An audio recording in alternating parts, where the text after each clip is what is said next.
নমস্কার, কেমন আছেন আপনারা সবাই? তেলের পিঠে বানাবেন, কোনো কঠিন ব্যাপারই না। আমি আছি না মাস্টার শেফ, একদম আমি আপনাদেরকে শিখিয়ে দেবো। আমরা যেই চালের ভাত খাই সেই চাল আগের দিন রাত্রে ভিজিয়ে রাখবেন, তারপরের দিনকে শিলনোড়া বা মিক্সিতে বেটে নেবেন। তারপরে কি তাতে একটু ময়দা, একটু খেজুরের গুড় থাকলে দেবেন, না থাকলে দিতে হবে না।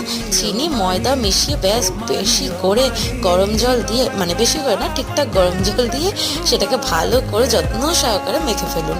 সেটা যেন কেকের ব্যাটারের মতো হয়, মানে ওই ছিন্নি খান না যেমন, ঠিক সেরকম ছিন্নির মতো, না হালকা পাতলা না মোটা। তারপরে দেখবেন এরকম গরম গরম ফুলকো ফুলকো লুচির মতো একদম তেলের পিঠে হচ্ছে।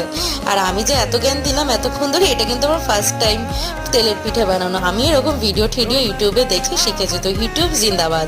যারা যারা আমার ফেসবুকে দেখছো লাইক করে দিও, কমেন্ট করে দিও, আর ইউটিউবে যারা দেখছো সাবস্ক্রাইব দিও। Thank you.